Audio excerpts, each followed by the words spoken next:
அரசியல் மேடை நேயர்களுக்கு அன்பு வணக்கம். வீத லீடர்ஸ் அமைப்பின் சுற்றுச்சூழல் பாதுகாப்பு பேரணி சென்னையில் நேற்று சூப்பராக நடந்திருக்கு. அவ்வளோ ஒரு கூட்டம். அந்த கூட்டத்தை பார்த்து நிறைய பேர் தூங்கியிருக்கவே மாட்டானுங்க. சத்தியமாக சொல்கிறேன், தூங்கியிருக்க மாட்டானுங்க. தூக்கமும் வந்திருக்காது. அண்ணாமலைக்கு கொங்கு பெல்ட்டில் மட்டும்தான் அண்ணாமலைக்கு மவுஸ் இருக்குது. அண்ணாமலைக்கு கொங்கு பெல்ட்டில் மட்டும்தான் கூட்டம் கூடும். பொள்ளாச்சி மீட்டிங்கே பொள்ளாச்சி கூட்டத்துக்கே ஏன் கூட்டம் வந்ததுன்னா கொங்கு பெல்ட்டில் நடந்தது, அதனால கூட்டம் வருது. மற்றபடி தென் மாவட்டமோ அல்லது சென்னையில் போட்டாவோ கூட்டமே வராது அப்படின்னு நிறைய புலனாய்வு புன்னகைகள்லாம் சொல்லிட்டு இருந்தாங்க. அதையெல்லாம் முறியடிச்சிட்டாரு திரு அண்ணாமலை அவர்கள். அதாவது தமிழக அரசியல் வரலாற்றில் முதல் முறை ஒரு என்ஜிஓ அமைப்பு நடத்தக்கூடிய நிகழ்ச்சிக்கு ஸ்தம்பித்தது தலைநகர். நல்லா புரிஞ்சுக்கோங்க, அது அரசியல் கட்சி கிடையாது, ஒரு என்ஜிஓ அமைப்பு. அந்த என்ஜிஓ அமைப்புக்கு இவ்வளோ கூட்டம் கூடுது அப்படின்னா இது அரசியல் கட்சியாக மாறினா என்ன ஆகும்னு நினைச்சு பாருங்க. அப்படி ஒரு கூட்டம். அந்த கூட்டத்தில் அண்ணாமலை அவர்களால் வரவே முடியல. போட்டு தள்ளி நெருக்கி ஒரு வழி பண்ணிட்டாங்க. அண்ணாமலை அவர்களே மேலே மேடைக்கு சொல்லிட்டாரு, இந்த ரஜினிகாந்த் அவர்களும் கவுண்டமணி அவர்களும் ஒரு படத்தில் சினிமா டிக்கெட் வாங்குவதற்காக வருவாங்க. அந்த சினிமா டிக்கெட் ஃபர்ஸ்ட் யார் வாங்குறாங்களோ அவங்களுக்கு செயினும் தங்க மோதிரமும் கொடுப்பாங்க. அந்த மாதிரி தாங்க எனக்கு இப்போ இருந்தது நான் வரும்போது. ஆனால் எனக்கு கிடைத்த தங்கமும் தங்க மோதிரமும் தங்க செயினும் நீங்கள் தான் அப்படின்னு சொல்லியிருப்பாரு.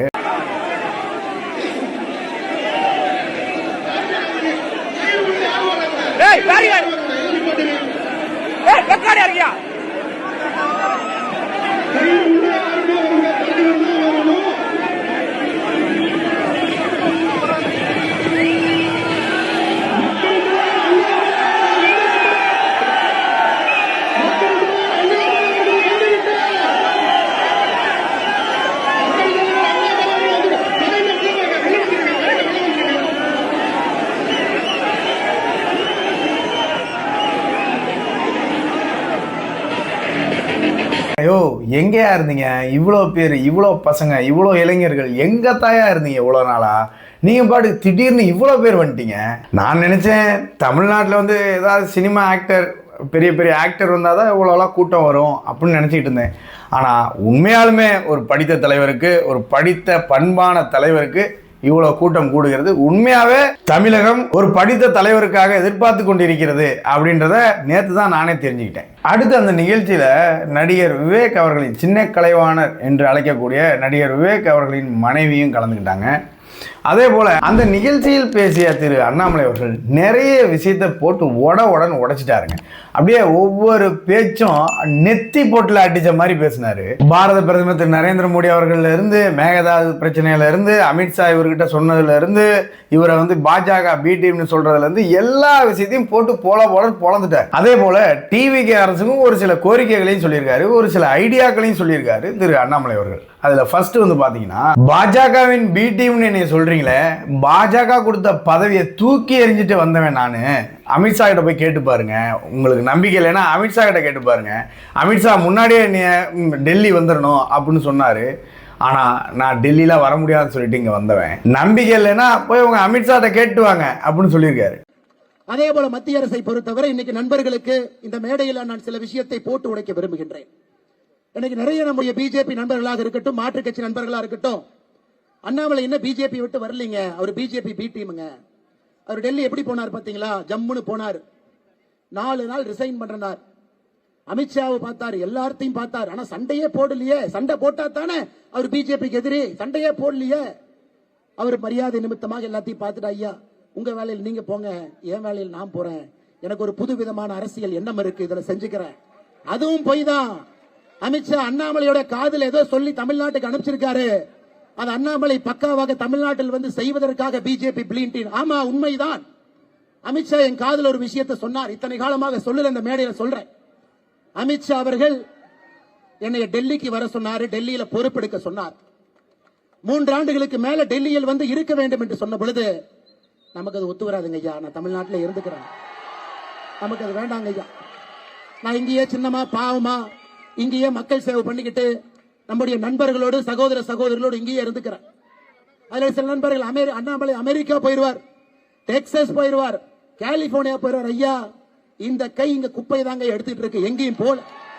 டெல்லியே போகாத இந்த அண்ணாமலை எங்க அமெரிக்காவுக்கு போக போறான்? சரி, நான் சொல்றேன், சில பிஜேபி காரங்களுக்கு நம்பிக்கை இல்லையா? 20ஆம் தேதி அமித்ஷா தமிழ்நாடு வர்றாரு. ஐயா, அண்ணாமலைக்கு ஏதோ ஆஃபர் கொடுத்தீங்களாமா? அவர் வேண்டான்னு சொல்லிட்டு வந்தாராமா? என்ன ஆஃபர் கொடுப்பீங்கன்னு அமித்ஷாவை கேளு.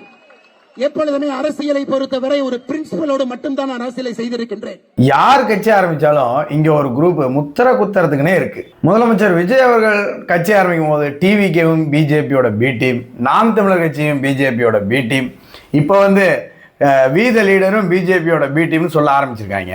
அதுவும் இந்த திருமாவளவன்லாம் இருக்கார்ல, அவருக்கெல்லாம் தூங்கும் போது கூட பாஜக ஆர்எஸ்எஸ் தான் ஒழிச்சுக்கிட்டே இருக்கும் போல காதில். அடுத்து அண்ணாமலை அவர்கள் லவுடாக ஒரு விஷயத்தை பேசியிருப்பாரு. டெல்லியிலிருந்து தமிழ்நாட்டின் முடிவை எடுக்கக்கூடாது, சென்னை சென்ட் ஜார்ஜ் கோட்டையில் உட்காந்துட்டு தமிழ்நாட்டின் முடிவை எடுக்கக்கூடாது, போயஸ் கார்டனில் உட்காந்துட்டோ, கோபாலபுரத்தில் உட்காந்துட்டோ, பனையூரில் உட்காந்துட்டோ தமிழ்நாட்டின் முடிவை எடுக்கக்கூடாது, அந்த காலம்லாம் எப்போதோ மாறிவிட்டது அப்படின்னு சொல்லியிருப்பாரு. அதனால் நமக்கு பொறுமை மிக மிக முக்கியமாக இருக்கிறது. காரணம், அடிப்படை அரசியலிருந்து மாற்ற வேண்டும் என்று கிளம்பி வந்திருக்கின்றோம். தலைவர்கள் டெல்லியில் அமர்ந்து தமிழ்நாட்டுக்கான முடிவை எடுக்கக்கூடாது. சென்னையில முக்கியமான வீட்டில் உட்கார்ந்து தலைவர்கள் முடிவெடுக்க கூடாது. தலைவர்கள் என்பது ஒரு கிராமத்துல, அங்கே கிராமத்துக்கான முடிவுகளை அந்த தலைவர்கள் எடுக்கணும். ஒரு நகரத்தில் தலைவர்கள் அமர்ந்து அந்த முடிவு எடுக்கணும். ஆனால் டெல்லியினுடைய காலம் சென்னை சென்ட் ஜார்ஜ் கோட்டையில் அமர்ந்துதான், அல்லது நான் போயஸ் கார்டன்ல அமர்ந்துதான், அல்லது நான் ஈசிஆர் பனையூர்ல அமர்ந்துதான், அல்ல நான் கோபாலபுரத்தில் அமர்ந்துதான் முடிவெடுப்பேன் என்கின்ற காலம் எல்லாம் மாறிவிட்டது. அருமை சொந்தங்களே, நான் யாரையும் குறையாக குற்றமாக சொல்லல. அடிப்படையில் இருக்கக்கூடிய தலைவர்கள் அடிப்படையில் அவர்கள் ஊருக்கான, அவர்களுடைய சமுதாய பிரச்சனைக்கான தீர்வு அவர்களாக எடுக்கும் பொழுது மட்டும்தான் நிலையான அடிப்படை அரசியல் மாற்றம் நடக்கும். அங்க டெல்லியில அப்படியே கால் மேல கால் போட்டு ராஜாங்கமா உட்காந்துக்கிட்டு சௌரியத்துக்கு முடிவெடுக்கிறது, சௌரியத்துக்கு இங்க தலைவர்களை மாத்துறது, சௌரியத்துக்கு அப்படியே அதிகார மமதையில உட்காந்துக்கிட்டு எல்லாம் பண்ணிக்கிட்டு இருந்தா தமிழ்நாட்டு மக்கள் அப்படியே பேப்பரை கசக்கிற மாதிரி கசக்கி தூக்கி குப்பையில போட்டு போய்கிட்டே இருப்பாங்க. அடுத்து ஒரு முக்கியமான விஷயம், அனைவரும் கூர்ந்து கவனிக்க வேண்டிய விஷயம், அண்ணாமலை அவர்கள் டிவிகே அரசுக்கு ஒரு கோரிக்கை வைக்கிறார். என்ன கோரிக்கைனா, அமைச்சர் விஜய் சார் அவர்களுக்கு ஒரே ஒரு வேண்டுகோள் மட்டும்தான் வைக்கிறேன். ஐயா, இந்த பட்ஜெட்டை பார்த்தோம், ஒரு 15,000 கோடி சேவ் பண்றீங்க, செலவினங்களை குறைக்க பாக்குறீங்க, 15,000 கோடி பிடிச்சு நிறுத்த பாக்குறீங்க. ஒரே ஒரு வேண்டுகோள் வைக்கிறேங்க ஐயா, நீங்கள் மிச்சம் பிடிக்கக்கூடிய 15,000 கோடியில முதல் 5,000 கோடி கிராமப்புறத்தில் இருக்கக்கூடிய நீர்நிலைகளை மேம்படுத்துவதற்காக அந்த 5,000 கோடி கொடுங்க. 5 வருஷம் 5,000 கோடி கொடுங்க. 5 வருஷத்துல அது 25,000 கோடி, பெரிய மாற்றம் நடக்கும். கர்நாடகாவில் சித்தராமையா அவர்கள் செஞ்சாங்க. அதனாலதான் ஒரு கிராமத்துக்கு போனாலும் லிப்ட் இரிகேஷன் ஸ்கீம், உபரி தண்ணீரை லிப்ட் பண்ணி கிராமத்துக்கு கொண்டு போய் கொடுத்துறாங்க. எல்லோரும் அமைதியாக நல்லா இருக்கிறாங்க. ஒரு 5,000 கோடி ஒதுக்குங்க ஐயா. நீங்கள் சேமிக்கக்கூடிய 15,000 கோடியில 2வது 5,000 கோடி அரசு பள்ளிகளுடைய தரத்தை உயர்த்துவதற்காக அரசு பள்ளிகளுக்கு கொடுங்க ஐயா. நீங்க சேமிக்கக்கூடிய 3வது 5,000 கோடி கிராமப்புறத்தினுடைய வளர்ச்சிக்காக அந்த 5,000 கோடி கொடுங்க ஐயா. இப்படி நீங்க கொடுக்கலீங்கன்னா அவங்களால பட்ஜெட் போடவே முடியாது. செலவுகள் வந்துகிட்டே தான் இருக்கும். ஒரு டிபார்ட்மெண்ட்டுக்கு பணம் வேணும் கேட்பாங்க, எல்லா மக்களுக்கும் பணம் வேணும். சேமிக்கக்கூடிய பணத்தில் இந்த 15,000 கோடியை 5,000 கோடியாக பிரித்து அடுத்த தமிழகத்திற்கு அடுத்த 5 ஆண்டுகள் 25,000 கோடி, வருஷத்துக்கு 5,000 கோடி நீர் மேலாண்மைக்கு, கல்விக்கு வருஷத்துக்கு 5,000 கோடி, 5 வருஷம் 25,000 கோடி, கிராமப்புறத்தினுடைய வளர்ச்சிக்கு 5,000 கோடி, 5 வருஷத்துக்கு 25,000 கோடி கொடுங்க ஐயா. தமிழ்நாடு நிச்சயமாக மாறும் மாறும் மாறும். இது மட்டும்தான் நாங்க உங்களுக்கு வீதிலீடர்ஸ் அமைப்பு சார்பாக நாங்கள். அவருடைய அரசியல் பார்த்தீங்களா எதை நோக்கி இருக்குன்னு, கிராமப்புற வளர்ச்சியை நோக்கி தான் அவருடைய அரசியலே இருக்கு. முதல் 5,000 கோடி கிராமப்புறத்தில் இருக்கக்கூடிய நீர்நிலைகளை மேம்படுத்துவதற்கு, 2வது 5,000 கோடி அரசு பள்ளிகளை தரம் உயர்த்துவதற்கு, 3வது 5,000 கோடி கிராமப்புற வளர்ச்சிக்கு. அவ்வளோதான். இதை பண்ணாலே பெருநகரங்கள், இப்போ திருச்சி, சென்னை, கோயம்புத்தூர் இதெல்லாம் பார்த்தீங்கன்னா எல்லாருமே கிராமப்புறத்துலேருந்து போய் அந்த சிட்டியில் எல்லாமே குடியேறிட்டான். கிராமப்புறம்லாம் காலி ஆயிடுச்சு. அதனால கிராமப்புற வளர்ச்சிக்கு நீங்கள் இதெல்லாம் பண்ணீங்கன்னா ஆட்டோமேட்டிக்காக எல்லாமே சரியாயிடும். அடுத்து வந்து பார்த்தீங்கன்னா டிவிகே கவர்மெண்ட்டில் விஜய் அவர்கள் கரப்ஷனுக்கு ஆப்போசிட்டாக இருக்கார், கரப்ஷனுக்கு எதிராக இருக்கார். அதை நான் ஒத்துக்கிறேன். ஆனால் ஒரு சில அமைச்சர்கள் இப்போ தான் வாங்க ஆரம்பிச்சிருக்காங்க, கமிஷன் வாங்க ஆரம்பிச்சிருக்காங்க. அந்த ஆடியோவும் என்கிட்ட இருக்கு. ஆனால் விட்டுறாதீங்க சிஎம் சார், இதையும் உங்கள் நாலேஜ் கொண்டு வரோம் அப்படின்னு அந்த மேடையில் பேசியிருக்காரு. கரப்ஷன் முதலமைச்சர் விஜய் அவர்கள் கரப்ஷனுக்கு எதிராக இருப்பது உண்மைதான், அதையும் நாம் பார்க்கின்றோம். டெண்டர், பெரிய பெரிய டெண்டர்ல வாங்கல, பல அமைச்சர்கள் இப்பதான் வாங்க ஆரம்பிச்சிருக்கிறாங்க. அவங்களா ஓட்டுக்கு பணம் கொடுக்காம வந்துட்டாங்க. சில அமைச்சர்கள் சொல்றாங்க, எங்கிட்ட ஆடியோவே இருக்கு, அவங்களாம் ஓட்டுக்கு பணம் கொடுக்காம வந்துட்டாங்க. தம்பி, நாங்கெல்லாம் ஓட்டுக்கு பணம் கொடுத்து வந்தோம், ஒரு 2% கொடு தம்பி, 3% கொடு தம்பி, 4% கொடு. இது முதலமைச்சர் விஜய் அவர்கள் கவனத்திற்கு இப்பவே கொண்டு வர்றாங்க ஐயா. ஒரு வருஷம் கழிச்சு நாங்க பிரச்சனை பண்றதுக்கு முன்னாடி நீங்க எப்படி இருக்கிறீங்க, அதை உங்களுடைய அமைச்சர் பெருமக்களுக்கும் அதை அறிவுறுத்துங்க. இதையெல்லாம் தாண்டி இன்னொரு விஷயம் சொன்னார் பாருங்க. அவரே சொல்லிட்டார் நேத்து, நம்ம காலத்துல இந்த ஊழலை ஒழிப்போம், டிவிகே காலத்துல, வீத லீடர்ஸ் காலத்துல இந்த ஊழலை ஒழிச்சே தீர வேண்டும், அதுவும் நம்ம காலத்துல நல்லா அழுத்தி சொல்றாரு. தமிழகத்துல கரப்ஷனை நம்முடைய காலத்துல ஒழிப்புங்க ஐயா. நம்முடைய காலத்துல டிவிகே இருக்கட்டும், இந்த பக்கம் வீத லீடர்ஸ் இருக்கட்டும், நம்முடைய காலத்துல அந்த கரப்ஷனை ஒழிப்போம். நம்மால் முடியும், செய்து கொடுக்க துணிந்தவர்கள் நாம் இங்க இருக்கின்றோம். ஆட்சி அதிகாரத்துல யாரும் உட்கார்ல, இங்க இருக்கிறவங்க யாரு எம்எல்ஏ இல்ல, யாரு எம்பியா இருந்ததில்ல, யாரு மந்திரியா இருந்ததில்ல. அதை சொல்வதற்கான முழு தார்மீக சுதந்திரமும் பொறுப்பு நமக்கு இருக்கு. அதாவது அண்ணாமலை அவர்கள் மறைமுகமா என்ன சொல்றாருன்னா, வருங்காலத்துல டிவிக்கே வீத லீடருக்கு தாண்டா போட்டீங்க, வேற எந்த கட்சிக்கும் இங்க வேலையே கிடையாது.